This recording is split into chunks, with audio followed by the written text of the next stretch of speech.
And good evening, ladies and gentlemen, and welcome to High Top Sports Network's presentation of PIHL Class 2A hockey. Tonight, the Armstrong Riverhawks host the Greater Latrobe Wildcats. Scoreless here in the first period, 13:40 left. We had some internet issues. Shocker, I'll bet you were surprised by that. The router was not working here at the Belmont, and I got her working. I just started telling people that I was going to do whatever it took here to reset everything, so that's what I did. And I broke a sweat inside a hockey rink. That's kind of difficult to do when you're not actually out there playing. But back and forth, up and down from the perch we go. And I got her up and running for you folks. We'll get the scoreboard up there in 1 second. Thanks to the John F. Graff Insurance Agency, downtown Katanning, tonight's sponsor, official broadcast partner, scoreboard sponsor, and player of the game. Sponsor this evening, John sitting right below me, actually. It's kind of funny. But he is here watching his son Jake and the Armstrong Riverhawks take on the Wildcats. A big game for Armstrong. Riverhawks are 2-4 on the year with 2 shootout losses. And that's good enough for 10 points in the standings. Latrobe above them in the standings. The Wildcats with 18 points. But, you know, that time before the holidays is when you can close the gap here and make sure the new year is off to a good start, and that's what Eddie Jeremy and the Riverhawks are trying to do this evening. Prior to this game, the Freeport Yellow Jackets celebrated their seniors, and they had a senior night this evening. Armstrong will be having one of those coming up. We'll be here for that.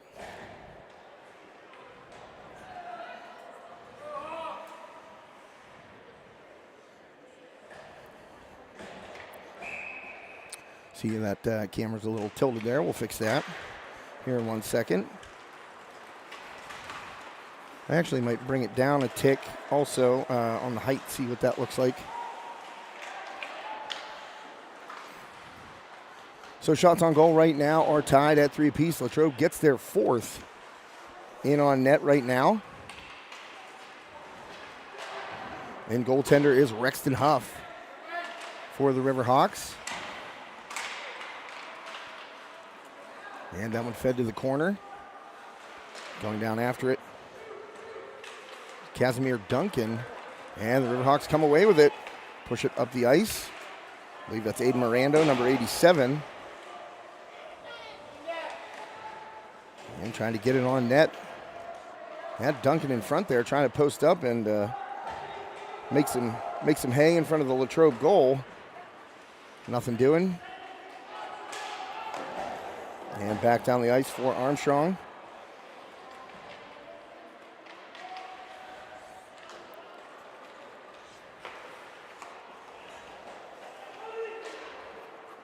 And fed in by the Wildcats. Just push it to the corner. Over to get it for Latrobe was number 86, Dylan Morris, which is hilarious because the Riverhawks had a Dylan Morris on their team, I believe last year. I'm like, I don't think it's the same guy. He played goal.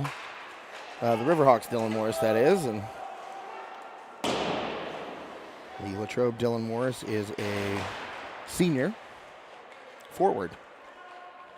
So taken away in the corner by Latrobe, Preston Miller, number 95 on D. And a big hit there behind the play. That was one of the Rulo boys, I think. Jason. Taking out a Wildcat on the side there. In the game earlier, Freeport was victorious. 7-1, I believe they played Indiana.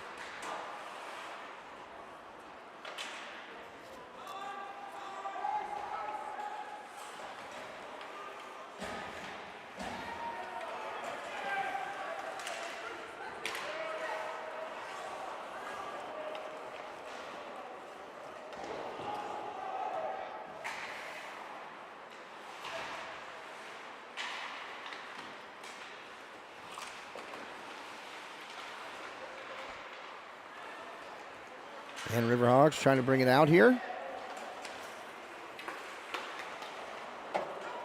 Puck fed over to the near boards. Trying to push it forward. Latrobe has always had a pretty good defense. Riverhawks historically have had great offenses here, so it's always been kind of a matchup war of attrition, you know, the battle of two differing styles. Not to say that Latrobe hasn't had good offensive talent. They certainly have. But the Riverhawks, I would say, more known for their offense than the Wildcats are. Historically, that is. Whoops, sorry about that. The camera's a little wonky.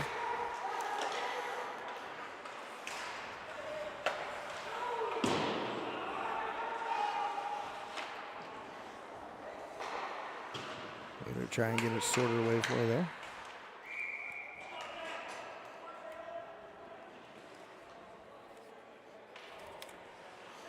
So that one covered up by Huff at face-off coming in the Riverhawk zone. And I'm going to try and put this down just a touch. See what that looks like. Well, maybe we'll wait for that. Whoa. Why not?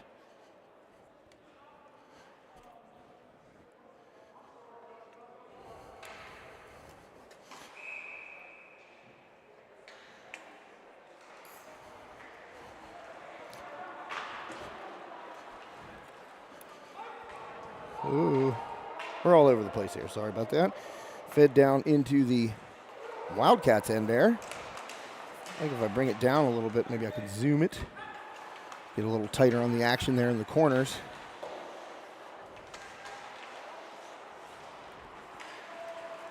And coming through the neutral zone, that's Jake Graff, the captain of this Riverhawks team.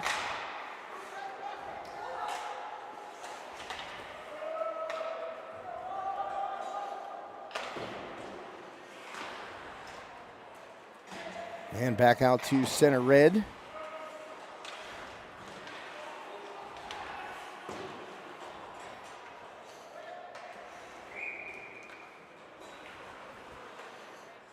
And a stoppage in play here as that play goes in offsides on Armstrong. Just maneuvering the camera down a little bit. See what it looks like right about here.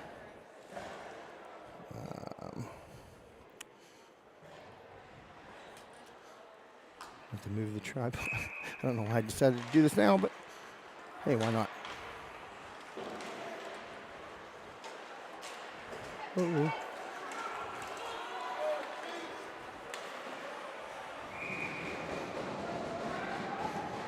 Okay. I think that might be more helpful for us, and we can zoom a little bit. There we go.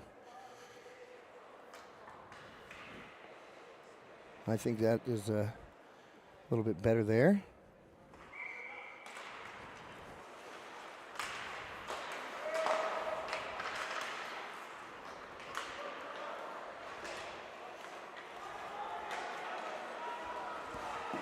Oh, shot in. Great save there by Huff.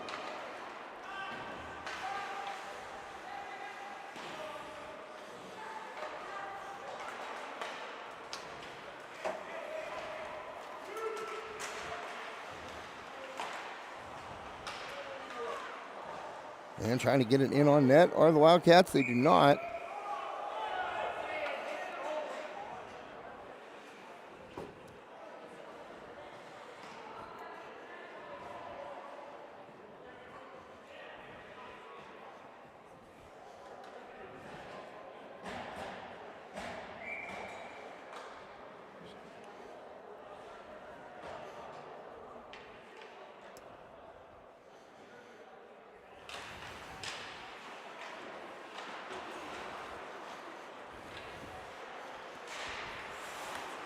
Pardon the lack of commentary while I mess with this camera. I apologize. Just not sitting correctly. That one in and scoring are the Wildcats there off the rebound. Latrobe on the board first. 1-0 Wildcats. 7:07 left here in the first period.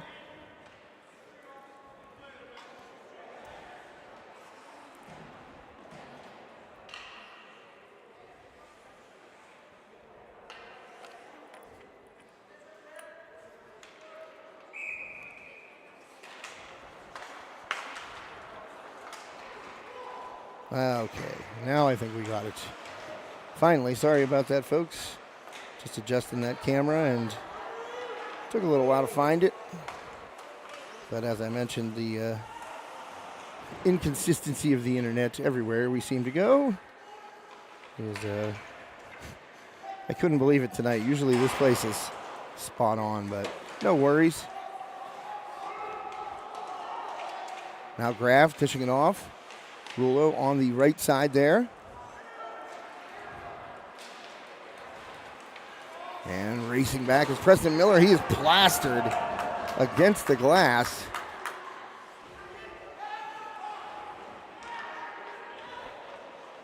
And a good hit there. And ahead to Jason Rulo. Graff streaking towards the middle. Graff in on net. And a save made. In goal there by the Latrobe netminder.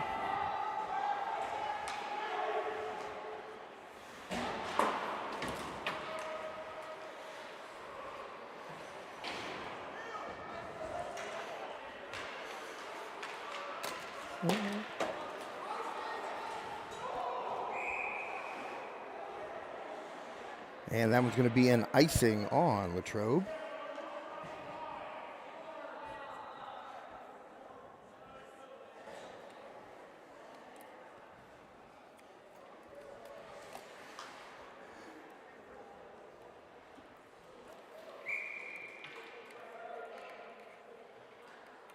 Face off in the Latrobe end here. We'll turn it over to you.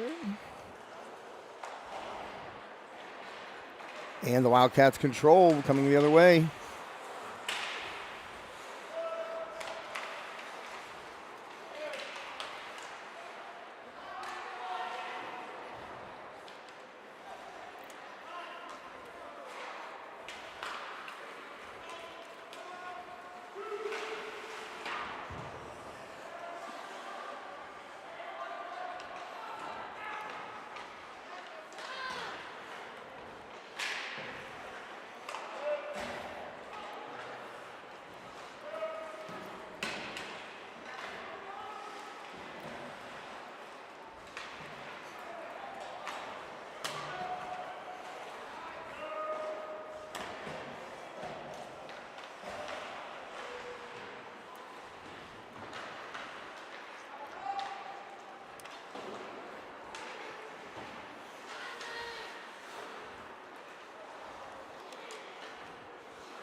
There we go.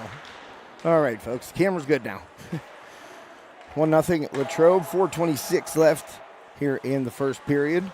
Armstrong looking for a win this evening. Got to climb up the standings there. I'll get those standings to you for you in a second.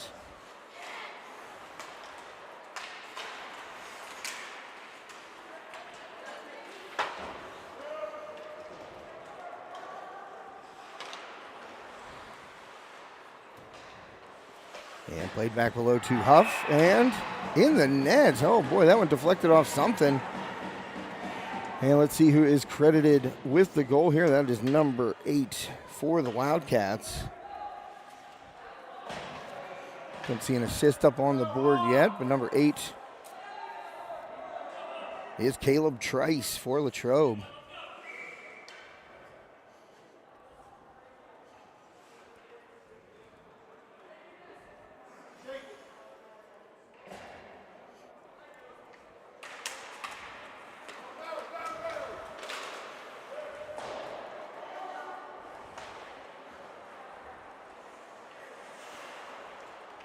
And Miller with it behind the Latrobe net. Rulo picks up that puck off the board, try to get it in front for Graff for a deflection.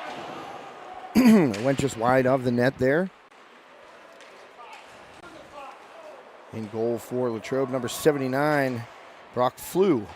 P-F-L-U-G-H, Brock Flew. And coming the other way, Wildcats get it out of their zone. Heading in on Huff. And trying to make a move to the backhand there was number 49. That was Cam Mikulski.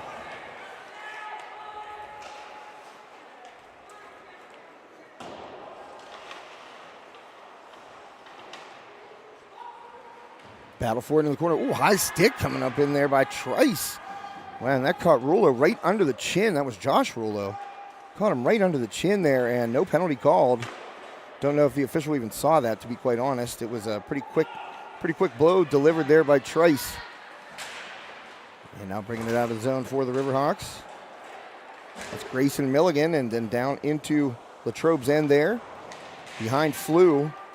And coming out of there, so limiting the opportunities right now are the Wildcats. That one popped back in by the Riverhawks. And it bounces in on Flew. 2:26 left in the first period.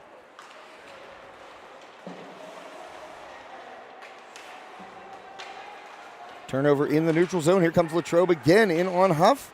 Trying to wrap it out in front of the rebound. What a glove save by Huff. What a nice glove save by Rexton Huff there to get that left hand up. He was face down on the ice and was able to get that left hand up and snatch that rebound attempt out of the air, so preventing another Latrobe goal there. Rexton Huff with a nice save to keep it 2-0.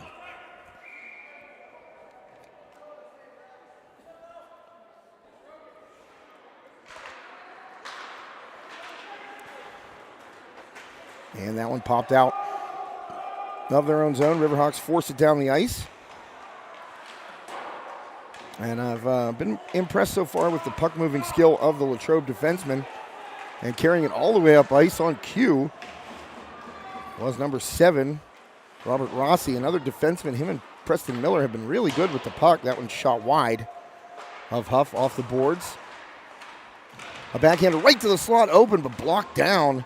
Good block there with the shin pad by the Riverhawks, number 31, Derek Chrisman, getting that right leg out on that. And looks like Jake Graff coming out of there, the captain of this Riverhawks team. Tries to make a move around Latrobe defender. Puck into the corner. Graff spins there. Brings it out. Rulo tries to play it back to the point, but it gets too far toward the boards and unable to corral it with Zach Bauer. That one played quickly back up the ice here by the Riverhawks. In on net and a backhand top shelf. What a nice goal there by Jason Rulo, making it 2-1 Latrobe. Rulo with a big goal near the end of the first period here. And I'll tell you what, give credit to the Riverhawks defense back there. It was moving so fast I didn't even see who it was that played that puck up off the boards and ahead, and then Rulo busted in on Flew, beat him with the backhand, a little deke to the backhand, and then went top shelf for the Riverhawks' first goal of the night. So a nice goal there by Jason Rulo. I believe he and Jake Graff were tied in points coming into this game. So Rulo gets his first of the night. And the Riverhawks are on the board, under a minute left.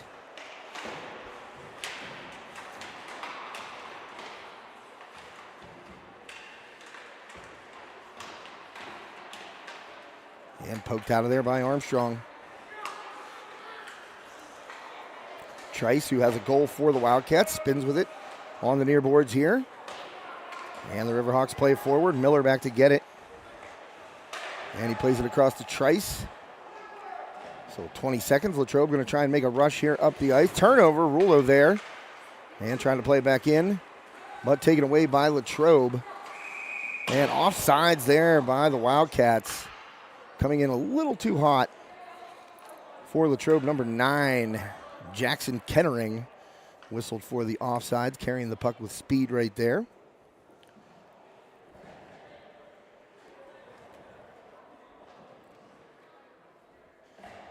And that faceoff will be at the blue line.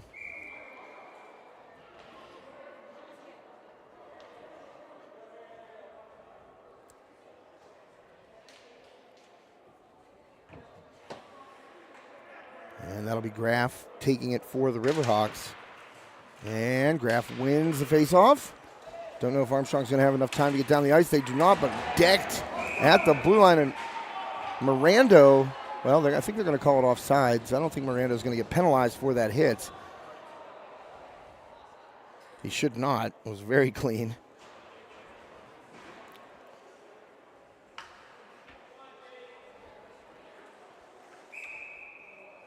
So face-off with 4.4 seconds right outside the Latrobe end. And just letting the time expire is Trice.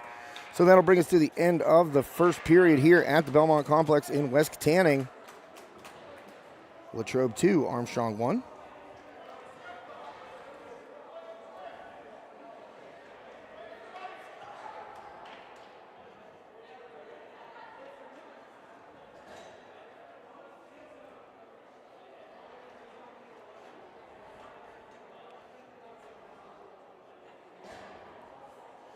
And we'll be right back after this commercial.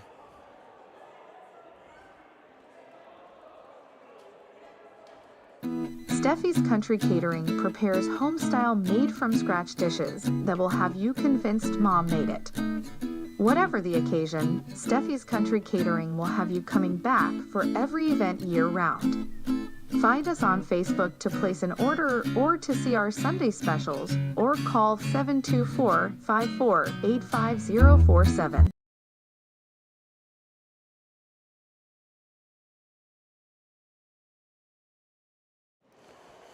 And welcome back to High Top Sports Network. Josh Rettengoss here with you this evening. PIHL Class 2A varsity hockey. Armstrong Riverhawks taking on the Greater Latrobe Wildcats. 2-1 is your score heading into the second period. About to begin that second period right now. And the face-off, controlled by Latrobe.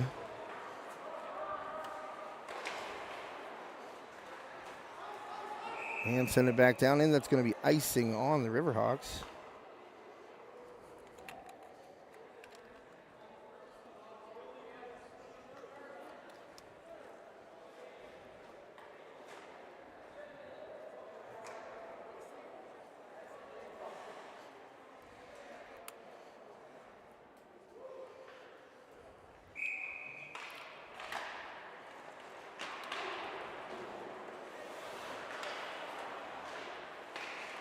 Puck out in front of Armstrong's net and bringing it out of there is Kutch trying to get in on Flew, and that puck, something hit the post. It might have been a skate, actually. I don't think the puck made contact with the post.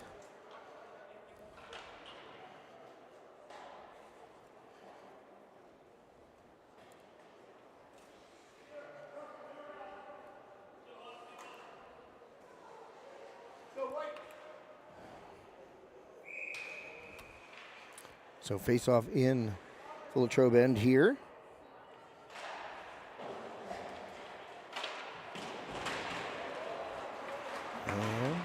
Or excuse me, in the Armstrong end, they switched to, I'm awake.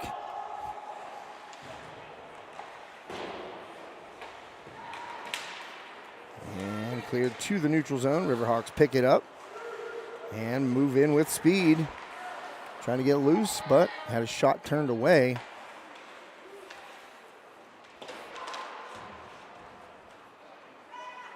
And now controlling it is Graff, just backhands it into the corner. Down there for Josh Rulo. Jason Rulo right next to him, trying to help out a bit. And that puck still being jammed at down in that corner and out of there. The puck was flying past me and curled back into the ice there, right back into the, I was going to say field of play, but it ain't a field.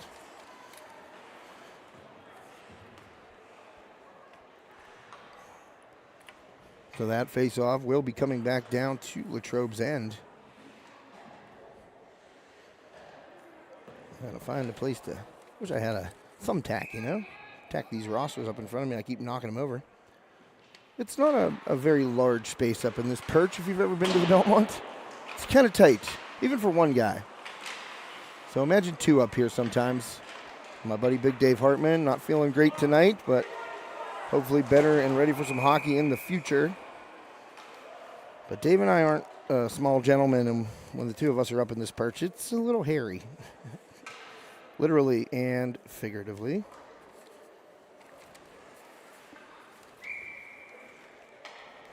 Face off right here outside of the Armstrong zone, right at the blue line.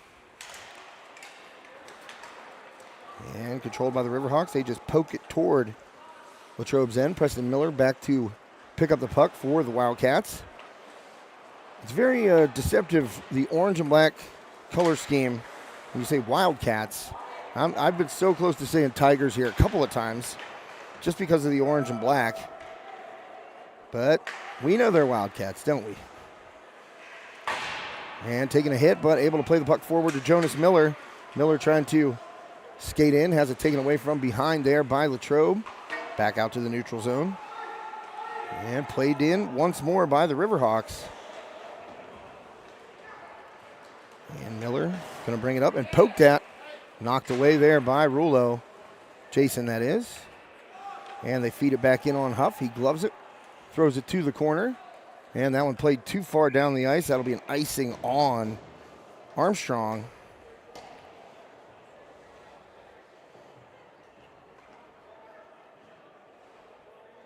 And that'll bring us to 14:32 left to play. Let's get down here to the correct end. Hey, there we go.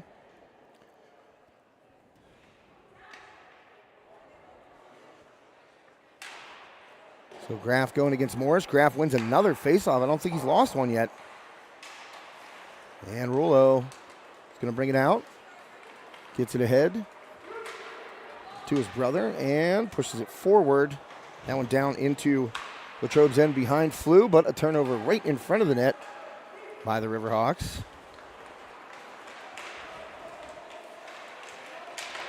And a backhand. Oh, Huff, I think, got a stick or something on that. It deflected up high, but a good move in there by number 93 for Latrobe. That is Jackson Mayburn. So Mayburn got in on Huff, but Huff able to knock it away, keep it a one-goal game. And right in front of me is Dumnich calling for the puck on the near blue line. Dumnich going to get it now. And he pokes it back down toward the corner, right in front of the net, tried to deflect it between his legs. Did Mayburn, but nothing doing, did not get through. Here's Rossi, he fires it. That one deflected off into the corner. Fighting for it. And the Riverhawks come out of there with it. It's Graff. Oh, excuse me. I think that's 56, Kutch. Those 6s and 9s look similar. Nope, that's Graff. I was right the first time. Trust your instincts, kid. And a spinning shot off the boards. Does not get to the net, and we have a whistle. I'm not sure what the call was there. It looks like it's going to be a penalty on Latrobe. So we have our first power play of the night. First power play of the night goes to the Riverhawks.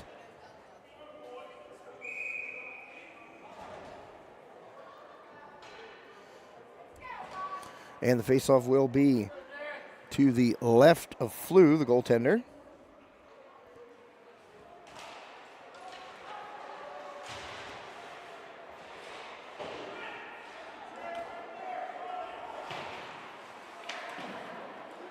And the Riverhawks won it. Graff at the blue line. He keeps it in behind the net. That's Chrisman. Gets it to Mirando. Mirando just tried to play it back in. Miller, good stick, but he's not able to get it out. And keeping it in right now are the Riverhawks, but they'll turn it over. And that one goes all the way down the ice for a clear for Latrobe. Back with it, Jake Graff trying to turn on the speed. That puck comes loose, and Graff ends up with it again. Graff in 1-on-2, tries the backhand, and it's knocked away by Flew. That was a quick, tricky little shot there by Graff.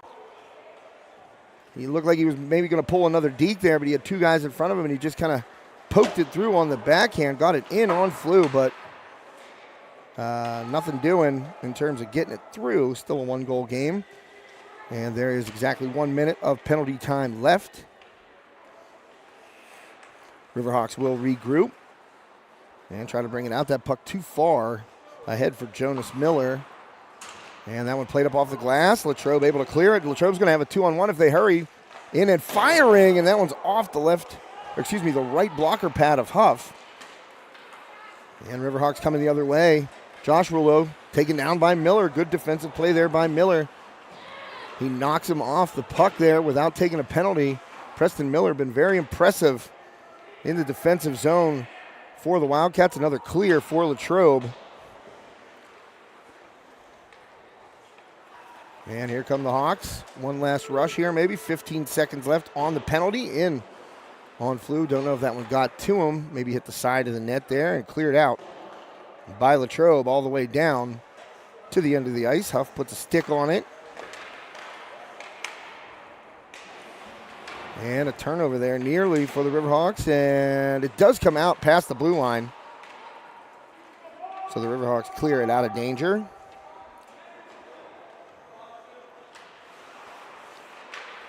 And trying to come the other way. A little touch pass there, but it gets intercepted by the Riverhawks. And here's a shot in on Flew. Jonas Miller pulled the trigger, got it between the defender's legs, but Flew standing right there, saw it the whole way, and was able to make the save.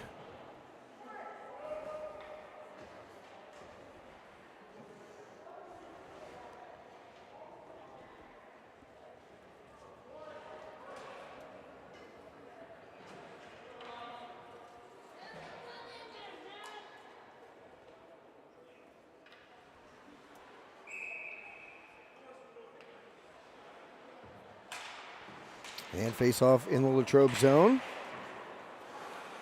Wildcats trying to clear. We are approaching 10 minutes left in the second period. And that one going to be too far. Looks like an icing call going against Latrobe.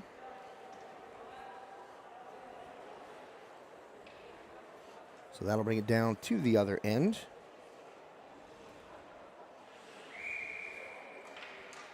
Well, I believe I misspoke earlier. Our sponsor tonight is the County Line Tavern and Grill out Fenelton Way, out near the High Top headquarters. We've been there once or twice. For the food, of course. No, really, the food is tremendous. I mean, we order there. I mean, it's really close to where we have our offices. And we order there, I'm going to say, once every 10 days, maybe. 3 times a month, probably. Food's just delicious. Go out there. Get the wings, baby. Get the wings. Great wings. Great food, great atmosphere. Thanks to the County Line Tavern and Grill for sponsoring tonight's contest. I believe I said Graff Insurance Agency, don't worry, John is sponsoring an upcoming game. We're here the next 2 Thursdays, and I believe John is next week. So I misspoke earlier, but the County Line, trust me, if they go back and look at High Top's credit card statements, they'll know that we love them. Just a great place to hang out. They've got DJ Trivia, karaoke night. Joe Rhodes, a master at the karaoke night, leaves the audience wanting more always, but they has them in rapt anticipation whilst taking the microphone and letting those pipes do the work. Joe, I'm sure, real happy for me to let the folks know that. But I mean, you should hear the guys sing Sinatra. It's uncanny. So thank you to the County Line Tavern and Grill in Fenelton, PA. And I got to tell you, I have a long, storied history with the County Line, and that might sound bad. Good shot in there on the back end by Graff, glove down by Flew, but it's really not, because I played softball for their fast pitch team on a couple different occasions, actually.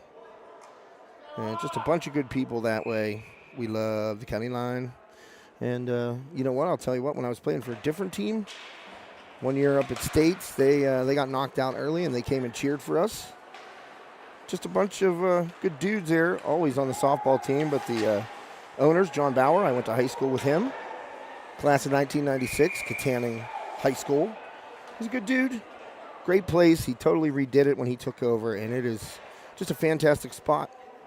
Like I said, a lot of fun stuff. DJ Trivia, karaoke. Got a great deck for the summertime. So if you're ever right on the county line between Armstrong and Butler counties, stop in. I recommend the wings. And I also like they have a chicken bacon ranch sandwich. It's pretty awesome. And they do seasonal specials too. I like when it's like Oktoberfest, they'll have like pork schnitzel and stuff like that. So very, very cool place.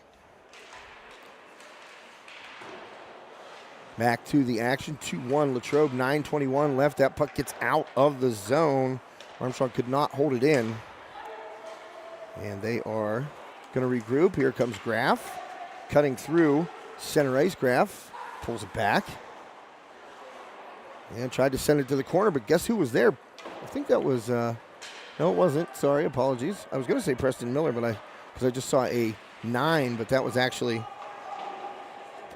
not Preston Miller. And Jonas Miller for the Riverhawks, able to wheel and backhand it out. Here's Miller, steps around a man, still has the puck. Miller sends it to the opposite side of the ice. Armstrong Tries to get it low. Rulo can't do it. Miller comes in and just plants a man and frees up Aiden Mirando. And that was such a nice play by Jonas Miller to come over and make a clean hit on a Latrobe player with the puck. And that freed up Mirando to crash the puck and bring it in and try and get a scoring opportunity, which he did. A couple of shots there on Flew. So nice play there by Jonas Miller. And a backhand sent across by Mirando, past Flew and onto the stick of Rulo. Rulo got a shot off, but a save made. And Riverhawks still controlling. Good shift for this line. Oh, Graff makes a man fall down. That would be an ankle breaker crossover in basketball right there. Slick move on the skates by Graff, and Riverhawks still have it behind the net. And Latrobe trying to come up with it. Will Graff hold it in? He does at the blue line, but it popped out. Riverhawks have to reset. That one taken away. And going the other way, that one deflected off the instep right there of Kutch and got in on Huff, but Huff was ready. And Trice gets knocked off the puck there. And here comes McFadden in for the Riverhawks. And he is pushed to the ice by Preston Miller.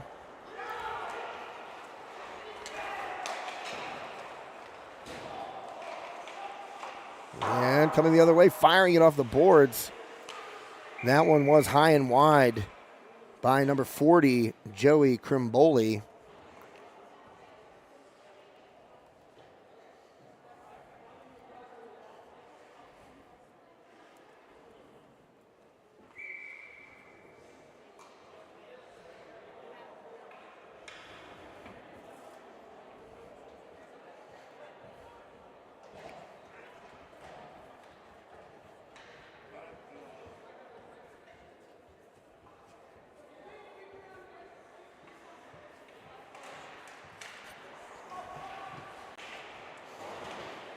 Well, 7 minutes left here in the second period. Still 2-1 Latrobe. Shot in on Huff. He makes the save, covers up.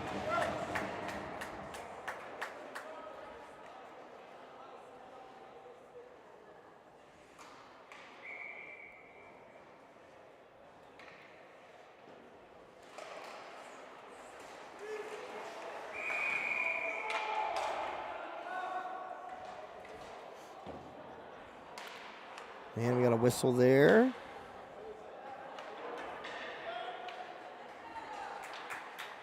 And it looks like we got a Wildcat heading to the box.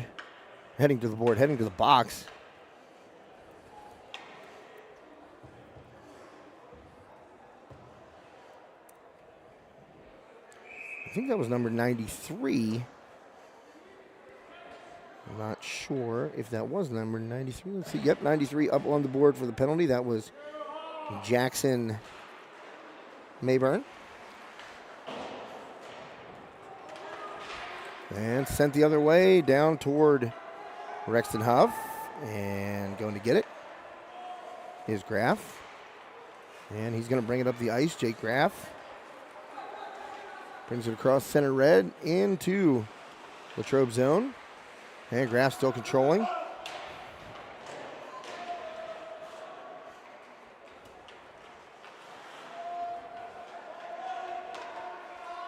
And Armstrong being very patient right here.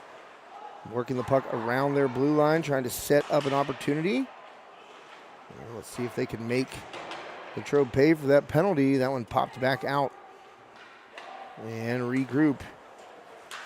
The Riverhawks must. And here comes Kutch. He sends it deep.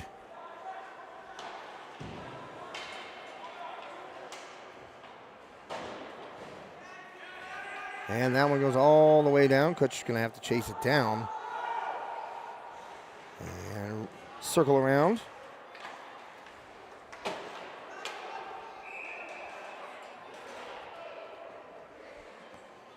And I think the faceoff will come out of the Latrobe end.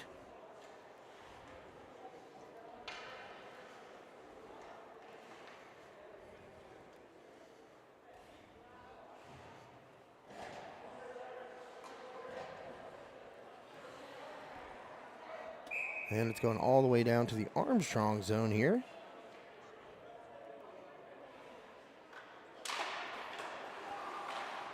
And in on Huff. Hill will eat that one up and keep it himself. And another face-off coming.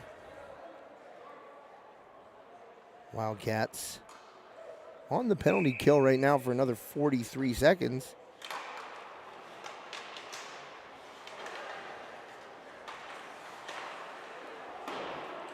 And keeping it in the Armstrong end, but finally the Riverhawks get it and knock it back to center ice, but played right back down by Latrobe.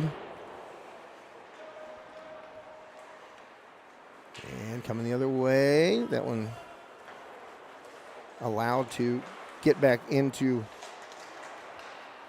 their own zone, but the Wildcats cycle it back, just taking time off of that penalty. 10 seconds left on the infraction there. And down in. Riverhawks try to get a chance here in front of the net. And knocked away by Rulo, not able to get that one off and send it in on net.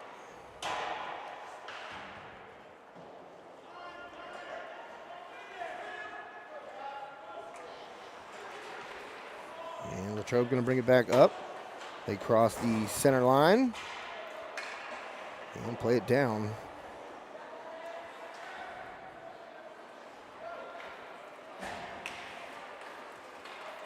And trying to bump Rulo off the puck was Miller, but he did not. Rulo carries into Latrobe and fires all the way across, and it's off the stick, and that allows a rush the other way. A shot. That one is wide by Mayburn. And that puck up off the glass. Rulo there to glove it down and push forward.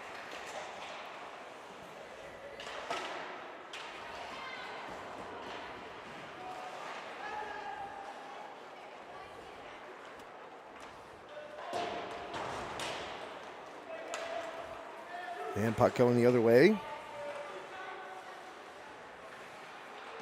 In the corner, 3:35 left. Riverhawks trail 2-1 here, second period. PIHL Class 2A hockey. Riverhawks and Wildcats in this one.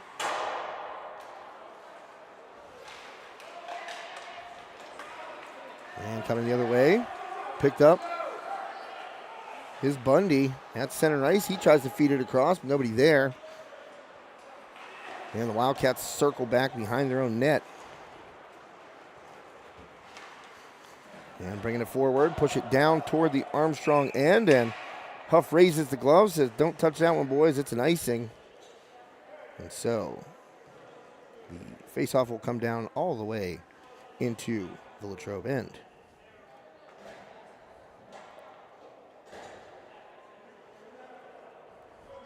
Two-one Latrobe leads, 3:01 left here in the second period.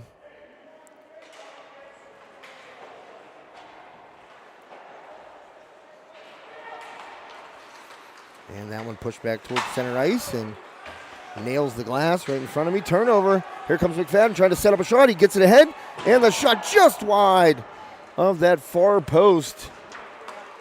And that was number 27 for the Riverhawks, Hudson Bundy, getting a chance here late in the second period. And Bundy tried to go for that far post and tried to keep it along the ice and was unable to get it past Flew.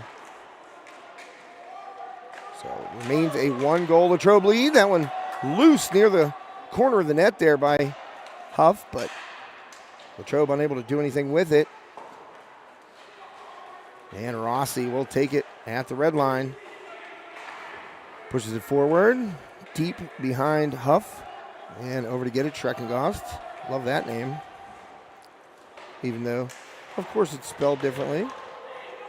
We'll have this. We all spell them different. Oh, McFadden tried to bust through the neutral zone right there, but taken away. And back the other way comes Latrobe. And puck loose. Huff puts a glove over top. And he will cover it up.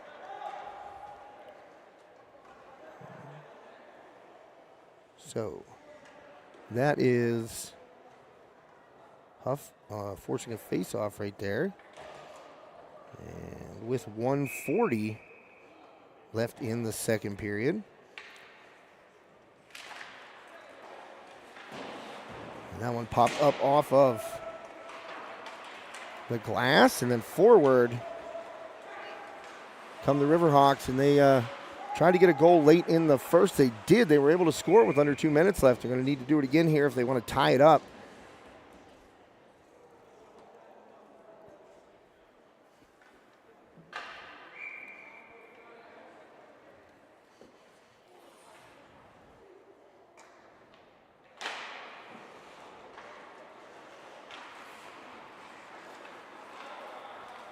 And face-off won and controlled by Latrobe. And that one goes forward. But turned over in the neutral zone, and we got a chance here maybe. Rulo trying to get speed there, but back to cut him off was Preston Miller. Boy, he has been impressive defensively for the Wildcats tonight. I really like what I see out of Miller, number 95 here, skating into your screen right there, defender for the Wildcats. 48.3 seconds left, and the Riverhawks take control, pushing it ahead. Right now, Jake Graff trying to get it back from Rulo. Couldn't find the blade. And a backhand to the corner. Chrisman going after it. Miller pokes it around. Chrisman, Miller trying to get the puck out. He does a good job, and he gets the puck out. The Riverhawks take over in the neutral zone. 22 seconds left.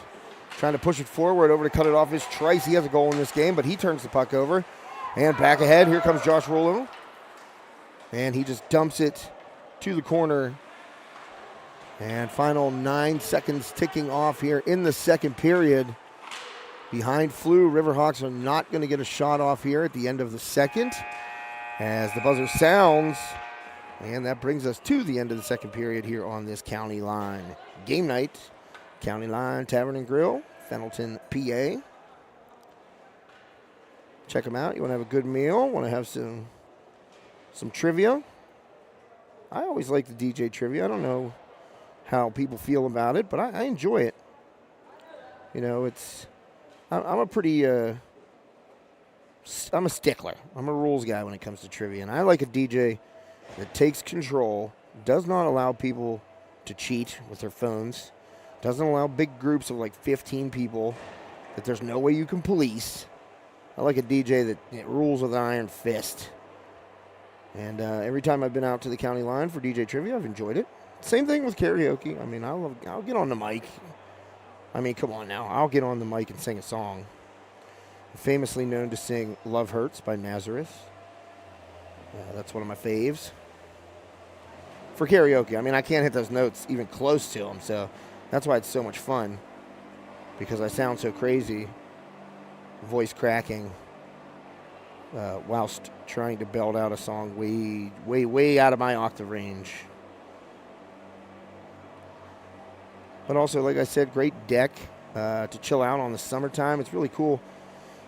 They have like an elevated deck. There's a volleyball court down below. Summer fun, which, man, seems miles away today. It's cold out there. It actually feels balmy in this rink compared to the temps outside today. Not so much fun. So 2-1 here as we head to intermission. The Zamboni going around. And we ask Gary Montabell, I hope he's watching tonight. Gary, what's it going to take to get that high top logo on the side of the Zamboni? And I believe he did take us seriously and give us a number. Maybe, if I recall correctly, I think he did. So, I mean, I'm back in the let's get the high top logo on the Zamboni. Right now, it looks like Vicelli's is on there. And there's a couple logos on there. I'm trying to see what the one below Vicelli's is. It looks like, Katanning Auto Service. So there's definitely room for a high top logo on there. I'm going to say maybe right on top of the hood.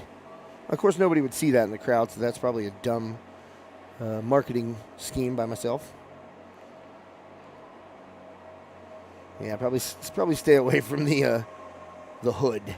Because, I mean, I can see it, but I'm the only person up in this perch. So that's not really, I'm not trying to sell high top to me, you know what I mean?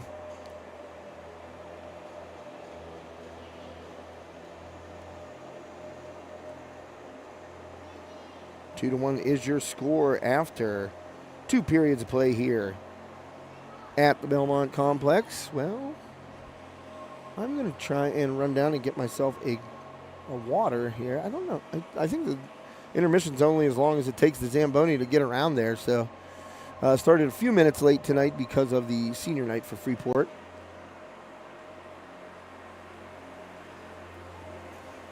So they're trying to hustle it up. You don't want to be too late on a school night.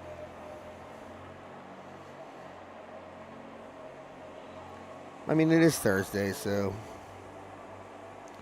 Fridays are usually pretty relaxed at the schools, but it's still a long ride home for Latrobe, so no shame in the officials and everybody involved here trying to get it sped up. Those 9 o'clock starts are tough.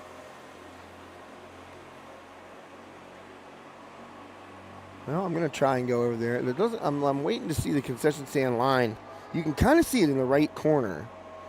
Well, not the corner, but the right-hand side of your screen.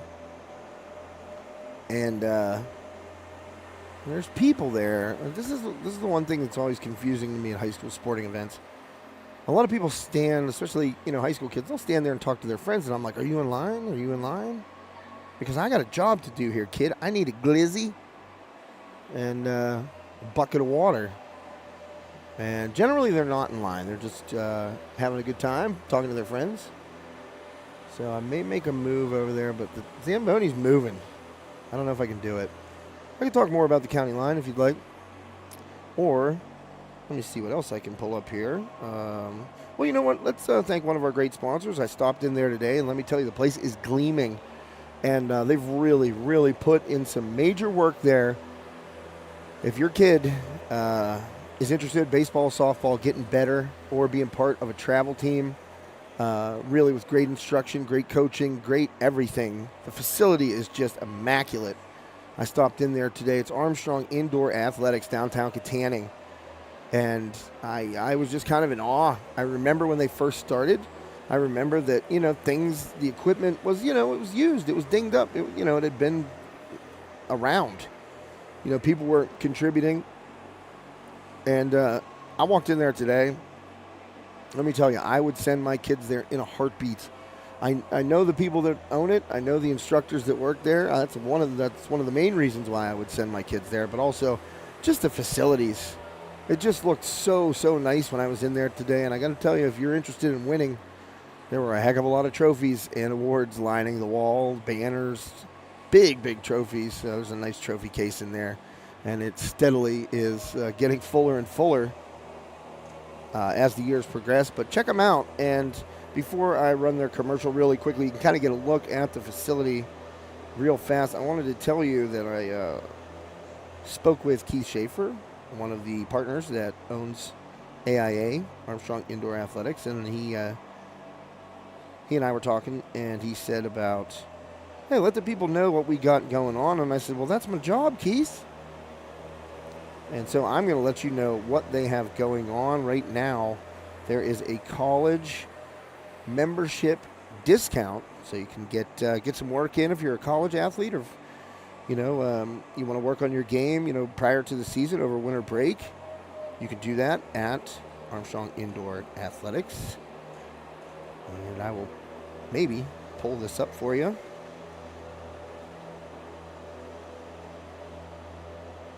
I'm trying. Can't get to my email right now, but I got my phone. Let's check it out here. But yeah, Armstrong Indoor Athletics, you need to check them out. It's the premier training facility in the region. I say that on every broadcast, and it's 100% the absolute truth, because and you also, one of the other cool things that I noticed today, and I've talked about this before, are the demo days. They get equipment from the top retailers, the top brands, and you can go in there and try it out, which is awesome. I mean, I remember when I played, I would love to go in there and hit like the newest bat And then I would tell my mom how much it cost, and then she would say, no, you're not getting that bat. It's too expensive. But I was like, but Mom, I'll hit home runs with it. And she said, good luck with the bat you have. I love you. Go get him. And that would be how that conversation ended. But if you are into the equipment side of things, it's really, really cool. The demo days they have equipment on the bat racks in there that you can ask them to go into the cage and hit some with. They have gloves in there. I saw a really, really nice Mizuno glove today that I would have loved to have when I was about 13, 14 years old. But the College Break membership special, we got it right here. If you're looking to stay sharp or enhance your skills during your holiday break, take advantage of AIA's College Break membership special. For a flat $50 fee, the batting cages and diamond, wow, that's cool, will be open for use, depending on availability, of course, for your holiday break from college. And you can contact AIA at 724-793-7529 or 724-599-9761 for further information and registration. Yeah, the diamond, which is mentioned in that little piece of information about the College Break membership special, the diamond is amazing. I can't believe, really, they've done such a great job. I think it's 120 feet, so like obviously the infield is not as big as a normal infield, and the outfield is not as big as a normal outfield, but the dimensions line up there to scale, so it's not much smaller. And so the infield is pretty much a full infield. Outfield's smallish, but I mean, you got a 120-foot poke from home plate to what would be like the center field fence. And they get youth sports playing in there, and it's a great place to practice. It's really a great place to practice because a lot of places that kids play these days have field turf. They have the field turf in there, just like the kids would be on, say, the Armstrong infield or numerous other venues where baseball and softball is played throughout the area. A lot of schools over the past 10 years have switched to field turf. That way, it allows them to get games in during our fun months of March and April where it's just soggy out there. And the field turf drains better, so a lot of these kids grow up playing their games on field turf. And, it's wild that, you get to the grass field is a relic these days. But AIA has that diamond in the back there. And I would have never known it. I saw them when they were building it. I talked to Keith Schaefer and Pete Harmon, two of the partners down there, as they were building it. And once it got completed, I said, this is incredible. To be able to practice baseball in January and February, that would have been a dream for me. Instead, it was basketball season, which I love basketball. No qualms there, no complaints. But to be able to practice on a rainy day, to be able to just get in and hit, on a rainy day or a cold day during the winter, or sometimes just to take your mind off basketball and do something that you'll be doing in the spring, go in and throw a little bit, hit a little bit. I mean, it's an awesome, awesome place for that. And, of course, I mentioned the travel teams that they, house the miners, excuse me, I almost said the Millers. The miners play out of there. It's really, really cool. And if you go in, as I said, you're going to see a bunch of trophies and tournament victory banners. Well, we're getting ready for the third period here, so I will just let you check it out on AIA's commercial. We'll be right back for the third. Armstrong Indoor Athletics, located at 132 South Grand Street Avenue in downtown Katanning, offers a state-of-the-art training facility and top-tier instruction by experienced coaches to help turn your youngster into the best baseball or softball player they can be. Batting cage and bullpen lane rentals are available for 30 to 60-minute sessions, and you can also sign your baseball or softball player up for private hitting, pitching, fielding, and catching instruction with our knowledgeable staff. Be sure to visit Armstrong Indoor Athletics online at aia.team or call them at 724-599-9761 for more information today. All right, perfect timing on that commercial for Armstrong Indoor Athletics. Check them out. And I'll tell you what, they draw from all over. Not just the Katanning area, they draw from all over. Armstrong, Butler, Indiana, Allegheny, Westmoreland counties. I mean, it's a place where people know you go, you get better. So third period underway here. Riverhawks down 1. 2-1 Latrobe as the third period begins. And an offsides called against the Riverhawks. That faceoff will come out of the Latrobe. I think it will. Yeah, it looks like it. I think it was offsides.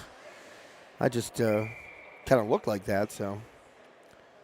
That's one time you've been commentating or broadcasting or watching these games as long as I have. You just kind of see certain things, and your mouth just talks. And it wasn't offside, so luckily correct on that one. So back in to the Armstrong zone here. Mayburn looked like he checked his mouth there after that collision in the corner. And play it ahead. Here's Rulo. He's trying to push it forward. Look at that gleaming ice the Zamboni created for the beginning of this third period. Doesn't take like that long, but it looks pretty darn cool on camera. Right after the opening faceoff, we're 44 seconds in to the second period. Latrobe up by 1. A couple of goals by the Wildcats in the first period. Riverhawks also scoring near the end of the first period. No scoring in the second. And shots on goal, pretty even, 19-18 Riverhawks ahead in the shots on goal category. And that one sent back down the ice. It's going to be a foot race here between Chrisman. And Chrisman kind of wrestled the Latrobe player down to the ice, and Chrisman's going to get whistled. Yeah, that was not a great play there. So drawing the penalty is Mason Gordon. Oh, excuse me, that's Armstrong's roster. It wasn't Mason Gordon drawing a penalty on his own teammate. That would be impossible. Sorry, it was Cam Mikulski turning on the Jets and getting in there before Chrisman could get back to the puck, and then Chrisman threw an arm out, kind of lassoed him to the ground. So that'll give Latrobe their first power play of the night as Chrisman sits down in the penalty box for a couple minutes. And off the first scoring attempt there, Mikulski tried to get a rebound attempt, but Riverhawks were there to block it down. And Miller plays it back in. Sent forward and all the way back down for a clear by the Riverhawks. Flew will come out of his net, hand off to his teammate Joey Crimboli, who brings it up the ice. Crimboli throws it in front. Puck loose in front, and out of there comes Kutch. He's got a one-on-one against Preston Miller. Kutch trying to go wide, and Miller plants him into the boards. And another fine defensive play by Preston Miller. I'll tell you what, he couldn't have played that any more perfect. Kutch tried to beat him to the far side with speed, and Miller staying with it. Graff now, shorthanded opportunity going 1-on-3. That one knocked to the sideboards there. Graff spins out of it. Graff with the puck. Tried to center it. And Flew was there, as were a couple of sticks of the Wildcats. They bring it back across center red. Shot in and all the way around, and controlled by Latrobe as they push it back behind the net. And Miller in there. Oh, and he fired it up in, and it's going to get stuck in the netting. It was off the glass. So no problem there. That one got a dad down there just climbing up and popping that puck out. So the faceoff will stay in Armstrong's zone here after that puck got caught up in the netting. Miller tried to clear it, but it went off glass first, so no penalty against Armstrong there. And the Riverhawks still have 20 seconds on the Chrisman tripping minor, and shot doesn't get through to Huff. Kick back out toward the blue line. Again, a wrister gets through by Trice. And it goes off the boards, and we have another call. Looks like a high stick there. So that high stick will bring the puck outside of the Wildcats zone. Oh, wait. We go into the box here. Well, that's a penalty high stick. Apologies, I thought he just played it with one. And so that wipes out the final 8 seconds of the Armstrong penalty. So the Riverhawks will get a minute 52 of power play time, barring a goal.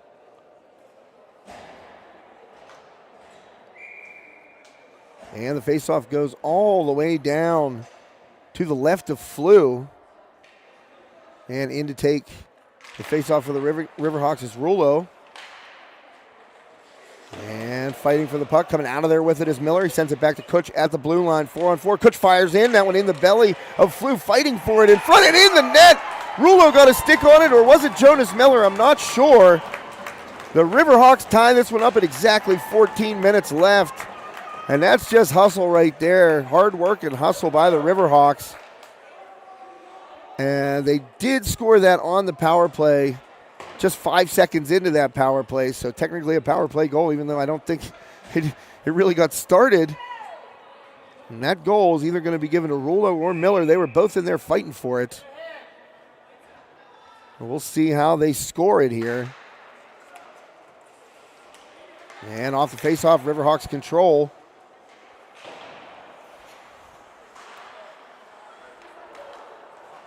And out of there with it. Here come the Wildcats. Morris lost control of that puck. Sends it back down into the corner. And trying to clear it out is Graff. Trice there, knocks it down. Crimboli, oh, that one was up about right level with the crossbar. Nearly a high stick there. And trying to knock it down on his way through. And bounce it towards Huff there. That was number 40, I believe. Cole Rufner. Oh, no, that was Crimboli. I had the wrong roster in my hand. I'm like, Cole Rufner. That doesn't sound right. So face-off between the two captains there. And Graff wins another one, and that one popped up out of play right in front of us. And it drops. I'm trying to take a souvenir, maybe. Got to toss her back in, Mom. All right.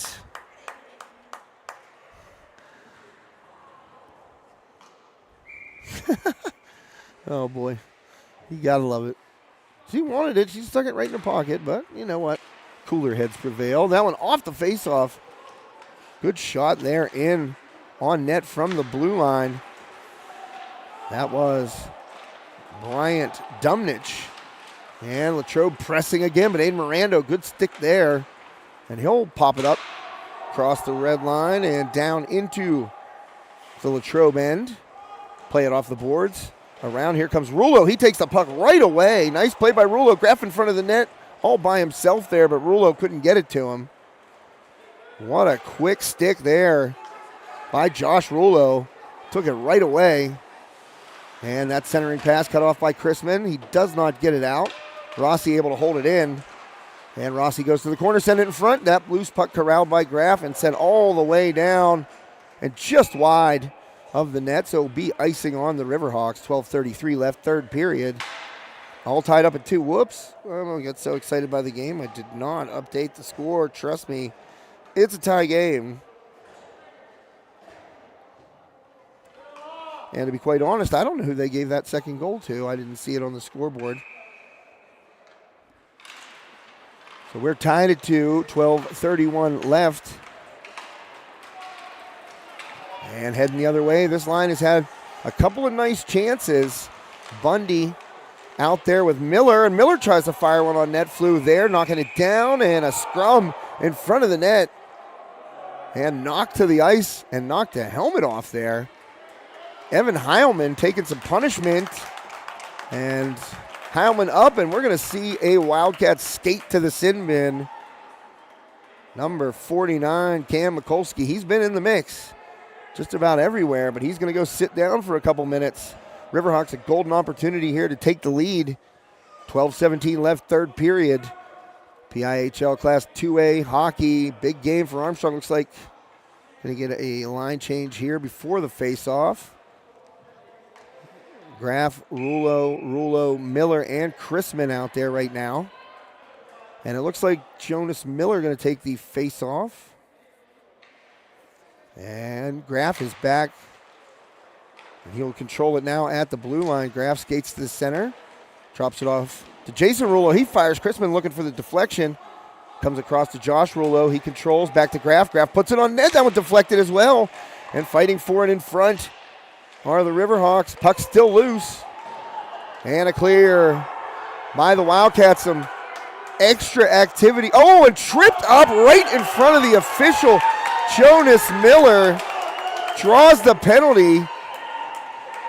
And Graff still has control of the puck. Latrobe has not touched it. So it's still a live puck, and another man taken down. That was Graff. So just a blatant penalty right in front of the official, as Jonas Miller looked to be skating off the ice, and he was tripped up violently by Dylan Morris, taken to the net, or taken to the ice, excuse me, and now they got Chrisman in the box for the Riverhawks. There's too much going on there. Didn't see what Chrisman did, if he did anything. And we're going to get, let's see here. We're going to get a goaltender change? No? What's going on? Timeout? They don't tell me. I don't have a special headset. I'm trying to guess. Maybe the official just wanted to separate everybody for a second. Too bad. Well, maybe not too bad for the officials, but the officials no longer wear their last names on the uniform. Probably wise. But I know who they are. I'm not gonna blow them up. Well, that was an eventful, action-packed 45 seconds there. Trying to sort it all out right now. As Chrisman is in the box for the Riverhawks. Nobody in the box right now for Latrobe, but I think that's just because they're getting huddled up. And, yeah, we're going to get a couple of Wildcats. Mikulski going over there, and that is Dylan Morris also going to the box. He tripped up Jonas Miller right there, and it kind of all heck broke loose after that. Latrobe had never touched the puck, so Graff brought it all the way back down in, and they were still going for it. He got wiped out at the end of the play. Went no call there and hauled him down. Mirando goes to the ice, so Latrobe, it's getting chippy. That puck sent in and deflected to the corner. And a centering pass. Oh, man, Rulo was just behind him. Might have gotten touched and deflected behind him. Coming the other way shorthanded. Here's Latrobe. They just dump it down. And Josh Rulo sends it to Jason Rulo. And Rulo slows up. Back to Jake Graff. And Graff just walking around defenders like they're standing still. And Graff sends it over off the boards. A shot off the boards. Flew there. That one. Oh, man. That one sent all the way back down as Rulo tried to control it with his skates and get it to his stick, but it just bounced too hard. There's a fight for the puck. It gets sent down to the left of Flew into the corner. 17 seconds left for the Riverhawks on this power play. And then I believe Latrobe will have a short one. I'm not sure. Or maybe the penalties for Chrisman and Morris both go at the same time. That wouldn't make any sense, I don't think. So Graff. Oh, I guess it would because the stoppage happened after the penalties occur. So it looks like Morris and Chrisman are going to come out at the same time. Not sure how much time is left on those. But right now, it is 5-on-5 out there with, they must have gotten game misconducts, that's why. I have to piece it all together like Memento up here. I need a little dude running back and forth, telling me what's going on the scorebook.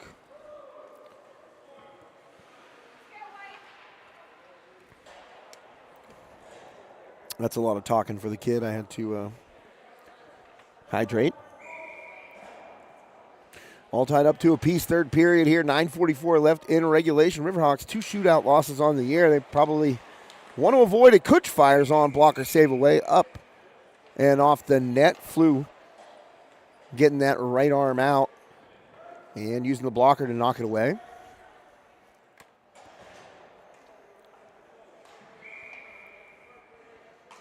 So face-off will be handled here by Heilman and Morris, and that puck off the boards and coming back for it and knocked to the ice there.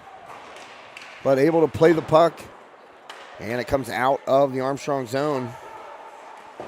That was good hustle there by Zach Bauer. And Bauer gets it to McFadden. McFadden decked from behind by Trice, and he's coming up high with that stick, the butt end.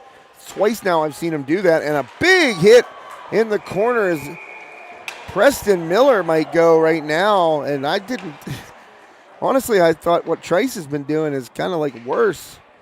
He's coming up high with the butt end of his stick. That one was just, Miller trying to wipe somebody out.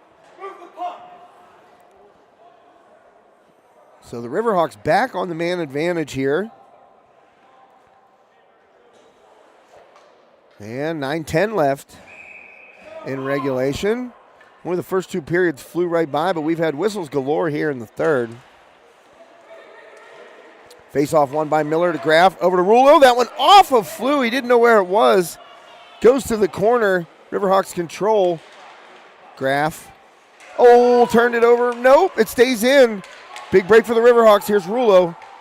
He'll drop it off. Oh, that pass was too soft. And poked away, and coming the other way are the Wildcats. And Graff reaches around and pokes that puck away. Lucky.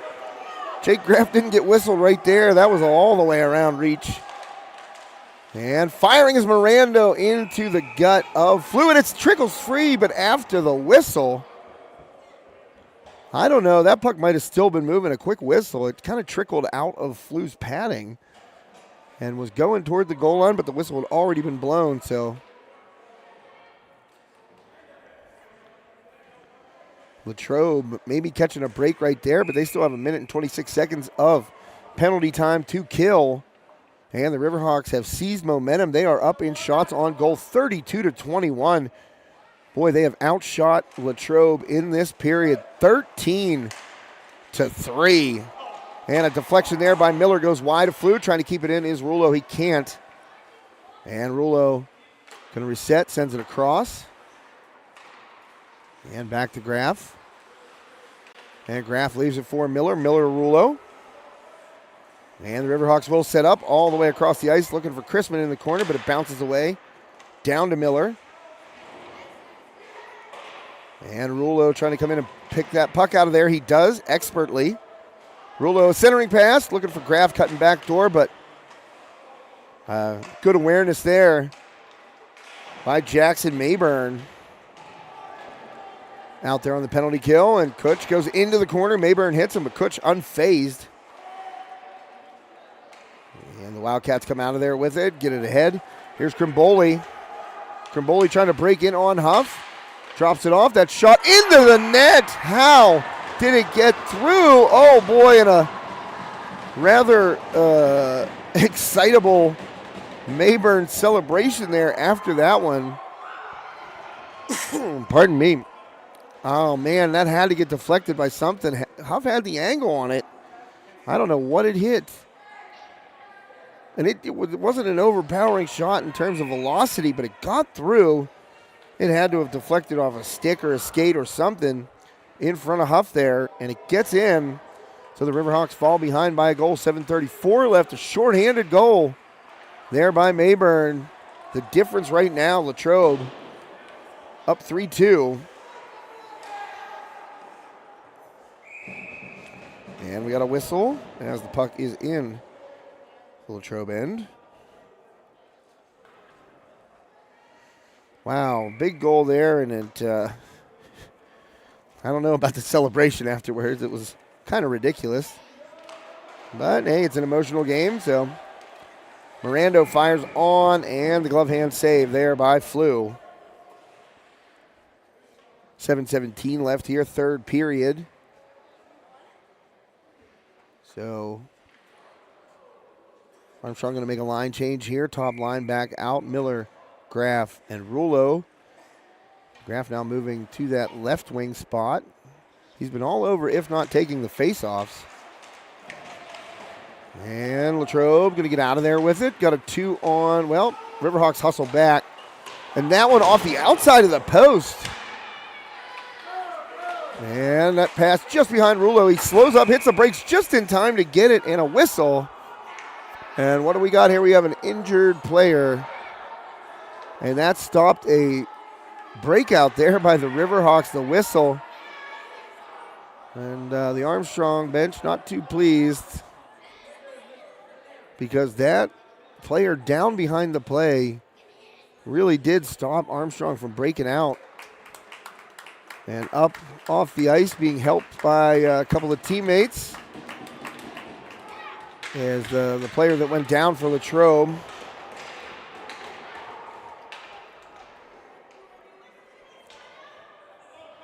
Can't see a number just yet, but he's going to, it's number 9 for Latrobe. Jackson Kettering, so hopefully Kettering okay. A little wobbly on his feet right there after getting drilled into the boards, and the officials must have seen that penalty, must have seen that play and deemed it, something that we didn't want the play coming back that way, because hockey usually don't stop it for a guy who's down on the ice. So after that faceoff following the injury, Riverhawks have it played into their zone, and Miller loses an edge right there. Rulo going to try and track it down, but Miller gets back up onto his skates. That one thrown in front. And Graff takes it away and fires a quick wrister, flew there. And now the Riverhawks have a man down behind the net, and the whistle comes in. And don't look, that when you're holding the small of your back, that's generally where you get cross-checked.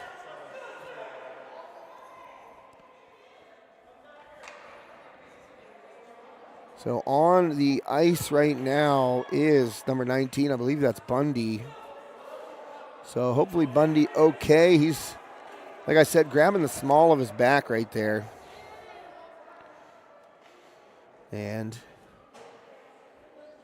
I've watched enough hockey to know that you either caught a stick there or he got jammed into the post. I'm not sure. It's looks to be in some pain, but he seems to be okay, all things considered. That's Zach Bauer, number 19. I believe I said it was Hudson Bundy. It is not. It was Zach Bauer, and he's up, and he's skating off under his own power. So that stoppage will give us a face-off in the Latrobe end. 6:28 remaining in regulation. 3-2 Latrobe on the strength of a shorthanded goal by Jackson Hayburn. So Hayburn's shorty is the difference right now. Riverhawks looking for a victory here at home against Latrobe would certainly help them in the standings. And that puck played down, and Miranda going after it, and Huff held his arm up like it was icing, and the whistle blows. So icing is the call. And that'll bring the puck down to Latrobe end here. Make sure you stay tuned the next couple Thursdays. We'll be right here at the Belmont Complex covering these Riverhawks. A lot of basketball coming up where, it's always kind of that time before the Christmas holiday where you get a smattering of exhibition and non-conference basketball games, and really just starting to let the engine warm up a little bit, getting ready for that section schedule or conference schedule, whatever you play in. But check out tomorrow's leader times. West Shamokin girls out to a 2-0 start under new head coach Eric Spencer. I talked to Coach Spencer this evening for a bit, and let me tell you, talking to him makes me feel old. I said, what year did you graduate? 2018, 19? He goes, 21. I said, oh boy. That made me feel super old. Because I, of course, remember covering Eric during his career. A multi-sport career at West Shamokin's got the Lady Wolves looking good. 2 strong victories, a 5-point win over Montauk, and then a big win over Northern Cambria last night by 24 points. So Coach Spencer and his team out to a 2-0 start, but we'll be covering hoops all over the area and some Riverhawks hockey too. Oh man, planted. And that hit was dangerous. Rulo taking it, and you're trying to keep players as safe as possible. But Rulo got hit from behind as he was leaning over for the puck, and those are so dangerous where you could get your head crunched into the boards and a million bad things can happen. So luckily, tragedy averted right there. Those are scary. You know, watching the game, everybody's going full speed out here, and you know, you kind of bend over to look and see where the puck is, and you have your head down and just get planted from behind. That's scary stuff. But Rulo okay, no penalty called. Face-off won by Latrobe. That one gets through all the way across the slot. Here's a shot by Trice. Up high, and a good save by Huff. So Latrobe has come back a little bit in shots on goal. Now just down 10, 35-25.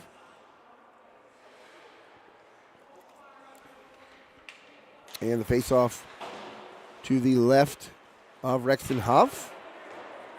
Kutch controls, just smacks it around the boards. It doesn't get out. And here's Josh Rulo waiting for it. Trice hits him from behind. And Latrobe will push it deep enough, and Trice going against that is Bundy, number 27. Puck being batted around here into the corner. And Hayburn, who has the difference-making goal here, gets it out, but here comes Kutch. Sends it behind the net. Turnover in front, shot on goal, and a save by Flew. And a penalty will be called against the Wildcats. What is...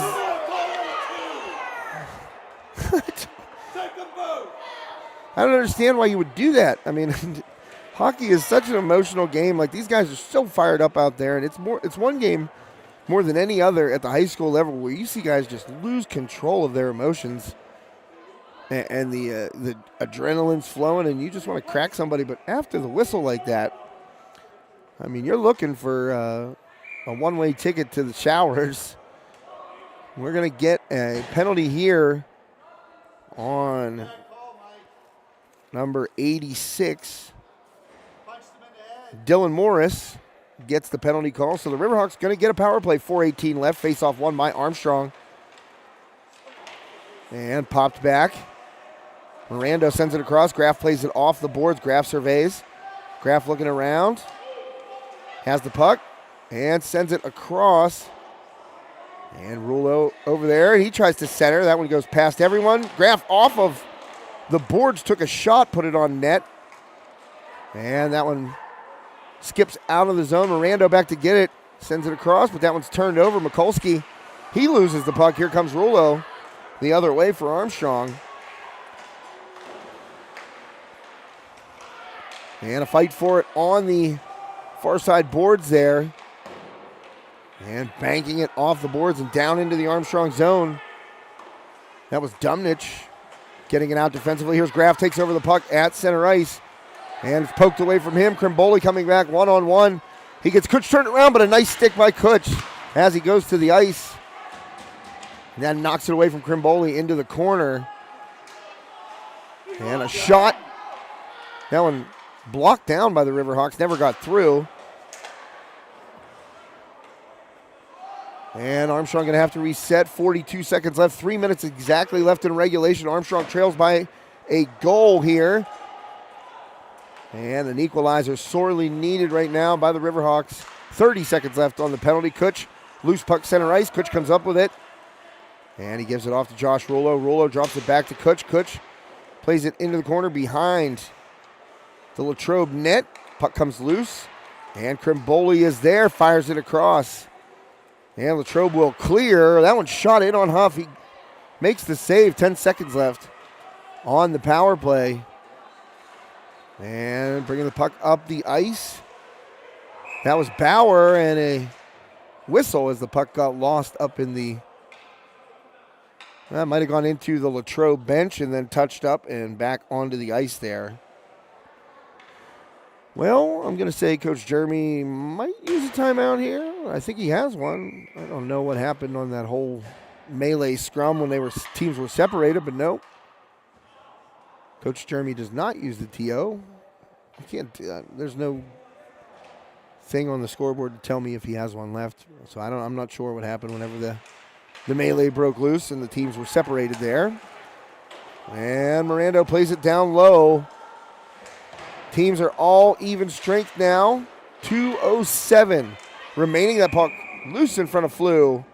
And Flew gloves it up. And that'll bring a face-off.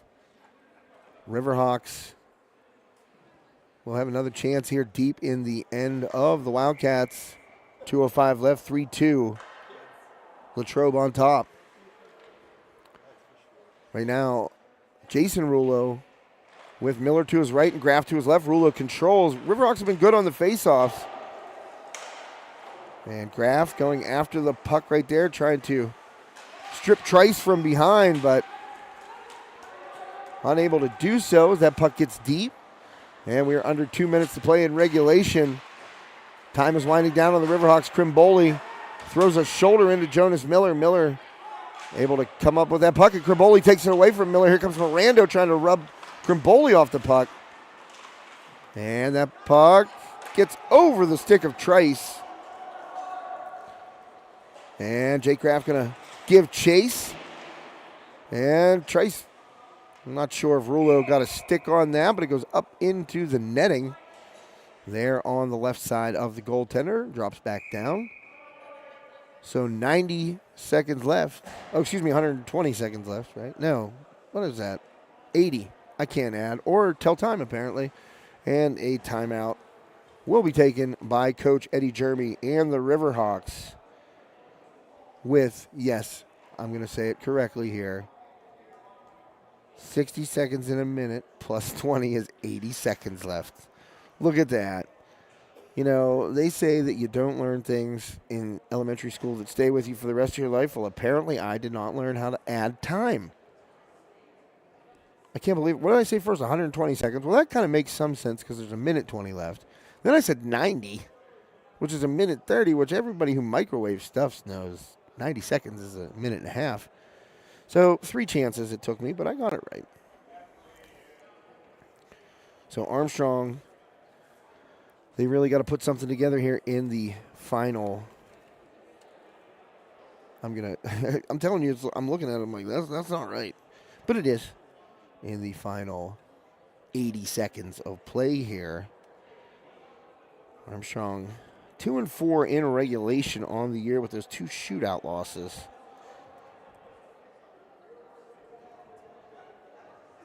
So let's see if we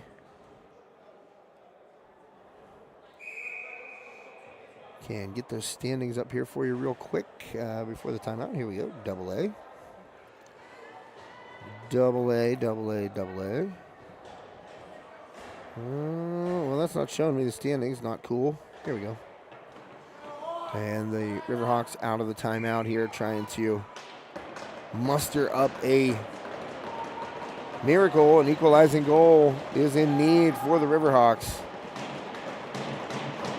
And the face-off about to drop, and off the face-off, trying to pull the trigger was Mirando, and he can't. Graff keeps it in. Nice play by Graff, using that stick perfectly to keep it in at the blue line. 1:10 left. Mirando fighting for it in the corner, kicks it across to Chrisman. Chrisman tries to get it back to the point. He does. Kutch has to settle the puck down. That puck was jumping everywhere. And the Wildcats get it out of the zone. On the other side, Jason Rulo gets it to the middle. Crispin fires. Oh, man, that was just wide to the net glove hand side of Flume. We got a whistle after, well, I'm not sure. Oh, it went into the, I think it went into the linesman's pocket. Right under the PIHL badge there or something. He was fished it out of his shirt. So that'll give the Riverhawks a face-off again to the left of Flew. 49.3 seconds left in regulation. In to take the face-off, Jason Rulo, and controlled by the Wildcats.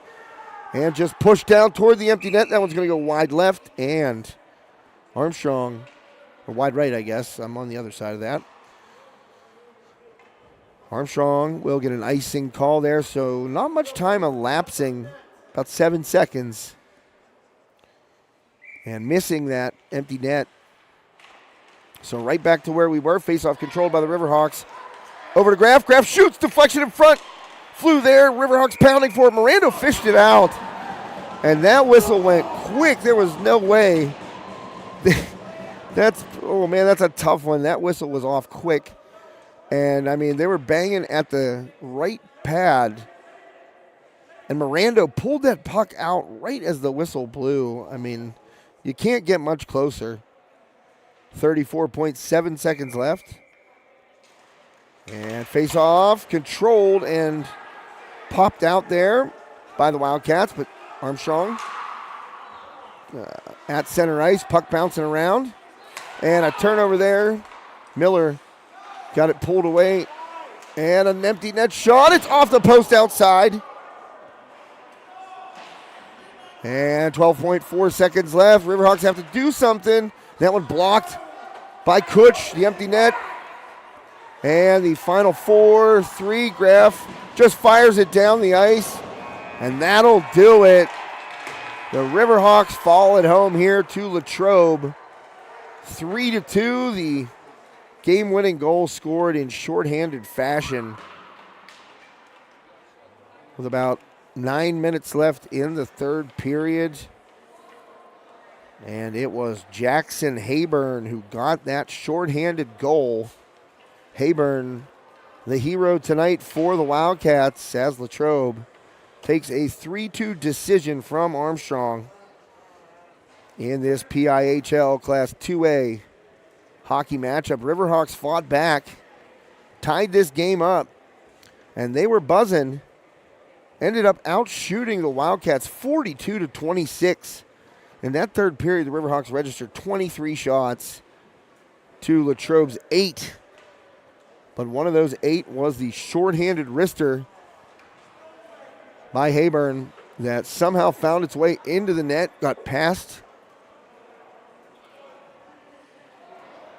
Rexton Huff. I mean, I was just watching the, sorry, I paused there. I was just watching to see the players talking to each other after the game there. You know, it gets chippy out there, but, you know, a lot of these guys play on travel teams together or know each other from travel or club hockey and stuff like that. As Coach comes out and he has a couple of words with the referee. I think they're maybe not super happy words, but we're getting some trouble here.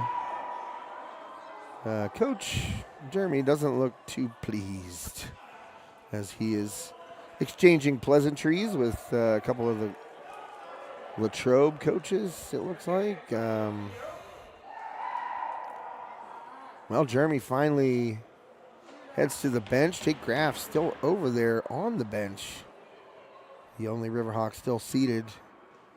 And Graff, the captain of this team, and I know for a fact he wears everything. Good, bad, or indifferent for this club. And right now, well, there's...